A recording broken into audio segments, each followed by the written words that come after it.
नमस्कार दोस्तों, मैं विकास मल्होत्रा स्वागत करता हूं आपका लाल किताब एस्ट्रो सेंटर चैनल पर। दोस्तों, सनातन धर्म में जितने भी क्रियाकलाप चलते हैं उनके गूढ़ रहस्य होते हैं। अब उन गूढ़ रहस्यों को अगर आप समझ जाएं तो उनका तर्क के हिसाब से विश्लेषण किया जा सकता है और फिर उन रहस्यों का, उन क्रियाकलापों का फ़ायदा उठाकर आप कोई उपाय भी कर सकते हैं। आज उन्हीं गूढ़ रहस्यों में से एक विषय पर आपसे बात करना जा रहा हूँ, तिलक का लगाना।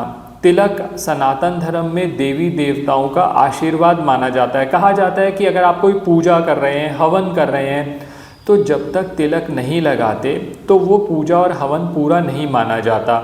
अब तिलक लगाने के भी अलग अलग नियम हैं, अलग अलग जगहों पर तिलक लगाए जाते हैं। जैसे सनातन धर्म में 12 अलग अलग तरह पर के तिलक माने गए हैं जो अलग अलग जगहों पर लगाए जाते हैं, जैसे मस्तक पर, हृदय पे, गले पर, नाभि पर। आज मैं जो मेनली बात कर रहा हूँ कि मस्तक पे जो आप तिलक लगाते हैं, किस तरह से आपको लगाना चाहिए, कौन सी उंगली का प्रयोग करना चाहिए और किस तरह का तिलक लगाया जा सकता है जिससे आप मनचाहे लाभ करें। क्योंकि सनातन धर्म ने हर उंगली को एक ग्रह के साथ जोड़ा हुआ है। तो अगर आपको ये बात समझ में आ जाए कौन सी उंगली किस ग्रह से संबंधित है और क्या नियम है सनातन धर्म में तिलक लगाने के, तो आप तिलक लगाने के क्रियाक्रम को भी जो करते हैं उसका पूरा लाभ उठा सकते हैं, लॉजिक के साथ वो कार्य कर सकते हैं। तो पहले बात करता हूँ तिलक लगाया। अब यहाँ मैं आज के वीडियो में बात कर रहा हूँ जो मेनली मस्तक पे तिलक लगाया जाता है उसकी बात कर रहा हूँ। मस्तक पे जब भी तिलक लगाते हैं तो ये जो बीच की भौहों के बीच की जगह है जिसे आज्ञा चक्र कहते हैं, यहाँ पर लगाया जाता है। मैं इसकी आज आपसे बात कर रहा हूँ। ये जो आज्ञा चक्र है ये लाल किताब में खाना नंबर 2 माना जाता है। अब खाना नंबर 2 जो है वो बृहस्पति का स्थान है।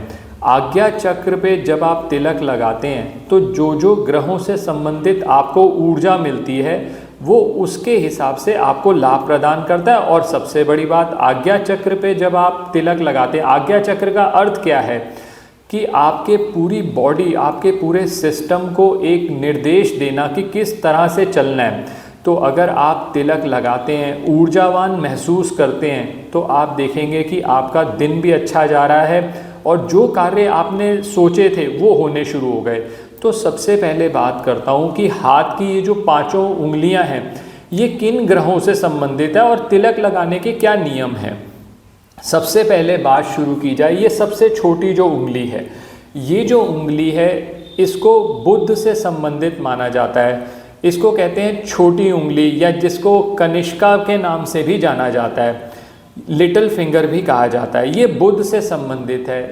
कोई भी तिलक लगाने का कार्य इस उंगली से नहीं किया जाता।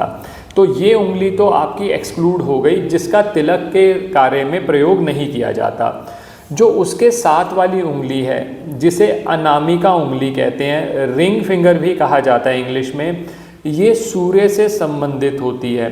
अब इस उंगली का प्रयोग कैसे किया जाता है? नॉर्मली जितने भी जब भी हम तिलक लगाते हैं कोई शुभ कार्य के लिए देवी देवताओं को, तो इस उंगली का प्रयोग किया जाता है। और इवन देवी देवताओं को तिलक लगाने के बाद हम खुद को भी तिलक लगाते हैं तो इसी उंगली का सबसे ज़्यादा प्रयोग किया जाता है। ये सबसे बेस्ट मानी जाती है क्योंकि सूर्य की ऊर्जा इस उंगली में मानी जाती है।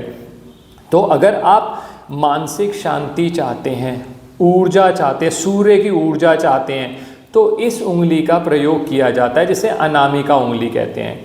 ये जो मध्यमा उंगली होती है, मध्यमा उंगली जो होती है ये शनि से संबंधित होती है, मिडल फिंगर भी कहा जाता है।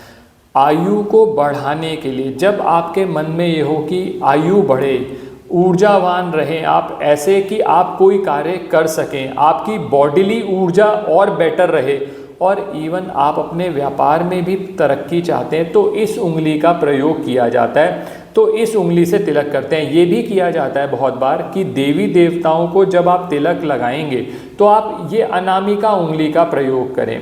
उसके बाद आप तिलक से किसी भी चीज़ से लगा रहे हैं, चाहे वो सब चंदन का लगा रहे हैं, रोली का लगा रहे हैं, कुमकुम का लगा रहे हैं, केसर का लगा रहे हैं, तो आप इस उंगली से अपने आप को भी तिलक कर सकते हैं। या फिर सबसे बेस्ट उंगली रहती है ये अनामिका उंगली जो मैंने आपको बताया, मानसिक शांति, ऊर्जावान, सारा दिन आपको एक ऊर्जा मिलती रहे, आज्ञा चक्र पे जब आप तिलक करते हैं तो आपको इसका बहुत लाभ रहता है।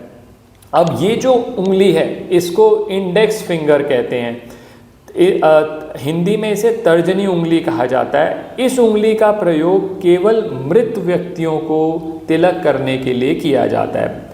आखिर में रह गया अंगूठा।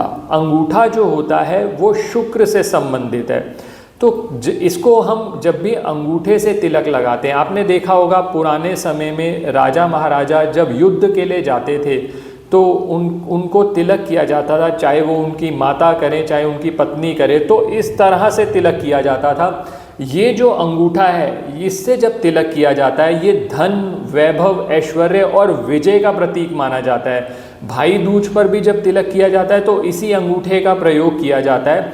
इस अंगूठे से जब तिलक किया जाता है, किसी ऐसे कार्य के लिए जा रहे हैं जहाँ पर आपको विजय की कामना है, तो उसके लिए किया जाता है। तो ये जो अंगूठा है इस पर्पस के लिए यूज़ हो गया।